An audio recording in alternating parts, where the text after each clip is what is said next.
जब जब धरती पर पाप बढ़ता है, धर्म की हानि होती है, तब तब मैं आता हूँ। ये तो आप सब जानते हैं, किंतु क्या कभी आपने ये सोचा है क्यों मैं इस धरा का जीव बन के ही अवतरित हुआ? क्यों मैं मनुष्य के रूप में ही आपके बीच रहता हूँ? आज बताता हूँ। संसार में पाप और पुण्य संतुलन में चलते हैं, किंतु जब पाप सीमा से आगे बढ़ जाता है, मुझे यहाँ आना ही होता है। कारण ये है कि आप मुझे भुला देते हैं। चौंकिए मत, मैं आप में ही बसता हूँ। बस आप स्वयं के भीतर बसे परमात्मा को भूलने लगते हैं, इसलिए मुझे आना पड़ता है। आपको ये बताने की सारी शक्ति आप में ही समाहित है। पर आप क्या करते हैं? मेरा सम्मान करते हैं, मुझे पूजते हैं, मुझसे शक्ति मांगने लगते हैं, भांति भांति की इच्छाएं मेरे सामने रखते हैं। मुझे आपकी श्रद्धा से कोई आपत्ति नहीं है, मुझे आपत्ति है उस भाव से जो आपको दुर्बल बनाता है। परमात्मा में श्रद्धा रखिए, किंतु स्वयं की आत्मा पर भी विश्वास रखिए, क्योंकि इस संसार में ऐसा कुछ भी नहीं है जो आप नहीं कर सकते। हर नर में नारायण बसते हैं, हर नारी में लक्ष्मी। तो पहचानिए अपने भीतर के नारायण को और बदल दीजिए समय के इस चक्र को। मुझे प्रसन्नता होगी, मेरे अवतार लेने का वास्तविक प्रयोजन आपको समझ आया तो शंका त्याग कर शंकर बन जाइए, अन्यथा कंकड़ के समान रहना होगा। एक बार सच्चे दिल से बोलिए राधे राधे। श्री कृष्ण कहते हैं, कभी आपने सोचा है इस संसार में हम सबसे अधिक किससे जुड़े हैं? अब कोई कहेगा माता पिता, कोई कहेगा मित्र, कोई कहेगा पत्नी, तो कोई कहेगा संतान। नहीं, यदि इस संसार में हम किसी से जुड़े हैं तो वो है समय। समय ही हमारा भूत है, समय ही हमारा वर्तमान है और समय ही हमारा भविष्य है। और हम क्या करते हैं? सबसे अधिक जुड़े समय को, सबसे बहुमूल्य संपत्ति को हम नष्ट कर देते हैं। कोई भविष्य के ऊंचे सपनों को बुनता है, कोई बीते कल को कोसता है, किंतु तनिक सोचिए, बीता कल आपके सोच विचार करने से बदलने नहीं वाला। और भविष्य के विषय में सोच विचार करके यदि आप अपना वर्तमान नष्ट कर देते तो आपका भविष्य भी बीते कल की ही भांति होगा। इसलिए आज के विषय में सोचिए, उसे उत्तम बनाइए। आपका भूतकाल और आपका भविष्य अपने आप उत्तम हो जाएगा। श्री कृष्ण कहते हैं, मनुष्य का स्वभाव है कमाना, संग्रह करना, फिर चाहे वो धन हो, नाते हो, संबंध हो या प्रसन्नता। परंतु क्या आपने कभी सोचा है नियति ने यह संग्रह करने की प्रकृति मनुष्य में क्यों डाली? एक बीज से पौधा पनपता है, उसके भोजन से फल संग्रहित होता है। क्यों?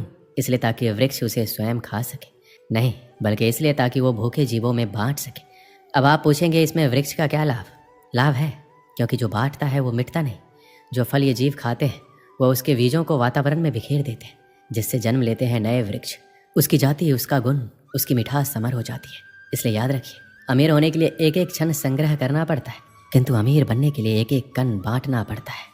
श्री कृष्ण कहते हैं, संसार में सबसे बड़ी शक्ति क्या है? अब आप में से कुछ कहेंगे शस्त्र की, कोई कहेगा बुद्धि की, तो कोई कहेगा बल, किंतु ये सब अधूरे हैं। संसार में सबसे बड़ी शक्ति है मित्रता। यदि सच्ची मित्रता प्राप्त हो जाए तो वही सबसे बड़ा धन है। जब आप कठिनाइयों में होंगे तो मित्रता शस्त्र बनकर सहायता करेगी। मार्ग भटक जाओगे तो मित्रता शास्त्र बनकर आपका राह दिखाएगी। षड्यंत्र में फंस जाओगे तो बुद्धि बनकर बाहर निकालेगी। अकेले हो जाओगे तो ममता बनकर साथ निभाएगी। तो यदि इस संसार में कुछ कमाना है तो धन नहीं, मित्रता कमाओ। स्मरण रखिएगा, यदि इस संसार में मित्रता बनाना आपकी सबसे बड़ी दुर्बलता है तो आप इस संसार के सबसे शक्तिशाली प्राणी हैं।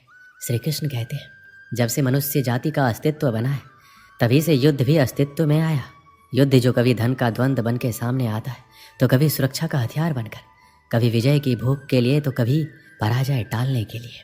किंतु वास्तविकता तो ये है, यदि आपको आगे बढ़ना है तो बाधाओं से युद्ध तो करना होगा, परंतु युद्ध के लिए सज्ज रहना इतना महत्वपूर्ण नहीं जितना महत्वपूर्ण है ये समझना कि युद्ध को टाला कब जा सकता है। क्योंकि सबसे सफल युद्ध वही होता है जो कभी लड़ा ही ना चाहे। आप युद्ध में विजय प्राप्त करके स्वयं का मान तो बढ़ा लोगे, किंतु अपना बल खो दोगे।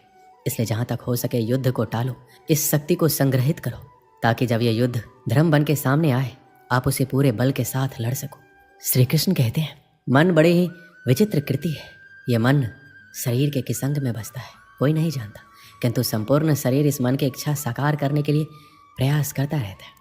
अब यदि मन कुछ खाने का करे तो व्यक्ति उसकी इच्छा साकार करने का माध्यम ढूंढता रहता है। अब यदि मन किसी को शत्रु समझ ले तो व्यक्ति उसे नष्ट करने का हर संभव प्रयास करता है।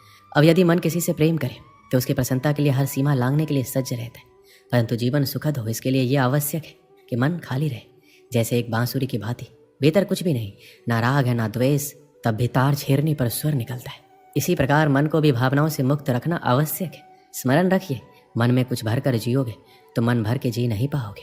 श्री कृष्ण कहते हैं, एक पिता के लिए उसकी संतान गर्व है, उसका अहंकार है, और संतान के लिए उसका पिता उसका आदर्श, उसकी प्रेरणा बिना कहे पिता संतान की हर इच्छा समझ जाता है और उसे पूरा करने की चेष्टा करता है। दूसरी ओर संतान सदैव प्रयास करता है कि अपने माता पिता को गर्वित करता है, किंतु ये बंधन है एक स्थान पर आके टूट जाता है तब जब संतान स्वयं की इच्छा से अपना जीवन साथी चुनना चाहे। क्यों? कारण है संवाद की कमी। जब बात आती है संतान के विवाह की तो माता पिता सोचते हैं इसमें संतान से पूछना क्या, हम उसके लिए कुछ अनुचित तो चाहेंगे नहीं, और संतान का ये मानना होता है कि उसका भविष्य चुनना उसका अधिकार है। दोनों आपस में दुखी रहते हैं किंतु बात कोई नहीं करता। होना ये चाहिए कि माता पिता को स्नेह के साथ संतान की इच्छा समझ लेनी चाहिए और संतान को उसी विश्वास के साथ माता पिता को विश्वास में ले लेना चाहिए। एक बार संवाद करके देखिए, वर्तमान और भविष्य दोनों ठीक हो जाएंगे। श्री कृष्ण कहते हैं हम में ऐसा कोई नहीं होगा जिसने वृक्षों को नहीं देखा होगा, वृक्षों पर पक्षियों को ना देखा होगा, इनके घोंसलों को ना देखा होगा, इन पक्षियों को अपने छोटे छोटे बच्चों को भोजन कराते ना देखा होगा। ये संसार का सबसे ममत्व वाला दृश्य होता है। चिड़िया दूर से अपनी चोंच में दाना भर कर लाती है, असक्षम संतान की चोंच में डालती है, स्वयं भूखी रहती है, निस्वार्थ निश्चलता और संतान के पंख निकलते तो उसे उड़ना सिखाती है और उसके पश्चात उसे स्वतंत्र कर देती है अपना जीवन जीने के लिए। इस आकाश में उड़ान भरने के लिए हम मनुष्य क्या करते हैं? जिस संतान को हम पंछी की भांति पालते हैं उसके पंख निकलती है, हम उसे बांध देते हैं ये सोच के कि कहीं वो दूर उड़कर ना चला जाए। ऐसा नहीं है। इस स्थिति में माता पिता को संतान से प्रेम नहीं है, अवश्य है, किंतु इसमें प्रेम पर मोह भारी पड़ जाता है जो स्वयं अपने और संतान के बीच में बाधा बन जाता है। हम ये भूल जाते हैं कि हम केवल जन्मदाता है, भाग्य विधाता नहीं। और जब प्रेम मोह में आ जाए तो वो प्रेम नहीं स्वार्थ बन जाता है। इसलिए प्रेम को पास रखिए और मोह को दूर, क्योंकि जिससे प्रेम करते हैं उसका विकास नहीं रोका करते। बरसात के दिन आने वाले थे। चिड़िया का एक जोड़ा घोंसला बनाने के लिए पेड़ तलाश कर रहा था। उड़ते उड़ते वह जोड़ा एक नदी के किनारे पहुंचा। वहाँ कई पेड़ लगे हुए थे। उन्हें वह जगह अपने लिए उपयुक्त लगी। एक पेड़ के पास जाकर वो विनती करने लगे, बरसात के पहले हमें अपना घोंसला बनाना है, कृपया करके हमारी मदद करें, अपनी एक टहनी पर हमें घोंसला बनाने की अनुमति दे दें। पेड़ ने उन्हें इनकार कर दिया। पेड़ के इनकार से चिड़िया के जोड़े को बहुत बुरा लगा। जाते जाते वो बोले, इतना अहंकार अच्छा नहीं है, एक दिन तुम भी टूटोगे और तुम्हारा अहंकार भी। पेड़ कुछ कह पाता उससे पहले वो उड़ गए। उड़ते उड़ते वो नदी के पास स्थित जंगल में पहुंचे। वहाँ एक पेड़ से घोंसला बनाने की अनुमति मांगी। पेड़ सहज तैयार हो गया। चिड़िया का जोड़ा उस पेड़ पर घोंसला बनाकर खुशी खुशी रहने लगा। बरसात का मौसम आ गया, लेकिन अब वो दोनों अपने घोंसले में सुरक्षित थे। एक दिन आंधी तूफान के साथ घनघोर बरसात हुई और वह पेड़ टूट कर गिर गया, जिसने चिड़िया के जोड़े को अपनी शाखाओं पर घोंसला बनाने की अनुमति नहीं दी थी। तूफान थमा और बरसात बंद हुई तो चिड़िया का जोड़ा नदी के पास पहुंचा। वहाँ उन्होंने उस पेड़ को नदी की तेज धार में बहते देखा। वो दोनों बहुत खुश हुए और पेड़ से बोले, हमने कहा था ना कि एक दिन तुम भी टूटोगे और तुम्हारा अहंकार भी। आज वो दिन आ गया, ये तुम्हारे कर्मों का फल है। पेड़ ने कहा, तुमने मुझे गलत समझा था, मैं पहले से जानता था मैं टूट जाऊंगा। मेरी जड़ें मिट्टी का साथ छोड़ रही थी, शाखाएं कमज़ोर हो गई थी, इसलिए मैंने उस दिन तुम्हें इनकार कर दिया था। तुम मेरी शाखा पर घोंसला बनाते तो आज जीवित ना रहते, लेकिन तुम्हें मेरा इनकार बुरा लगा, उसके लिए क्षमा। पेड़ की बात सुनकर चिड़िया के जोड़े को अपनी सोच पर बहुत दुख हुआ। इस कहानी से हमें क्या सीख मिलती है? कई बार जीवन में हमें इनकार का सामना करना पड़ता है। जाहिर है इनकार सुनना किसी को पसंद नहीं। इनकार से हमारी भावनाएं आहत हो जाती और उस समय हम सिर्फ अपनी भावनाओं के बारे में सोचते हैं। हम खुले मन से ये विचार नहीं करते कि इनकार करने वाले की कोई मजबूरी रही होगी या उसने हमारे भले के लिए इनकार किया होगा। हम उसे भला बुरा कहते हैं, दूसरों के सामने उसकी बुराई करते हैं। क्या एक ना भी हम सकारात्मक तरीके से नहीं ले सकते? अब से जब भी कोई ना कहे तो उसे दिल से ना लगाए, उसका बुरा ना माने। हो सकता है किसी की एक ना आपको बड़ी मुसीबत से बचा रहे।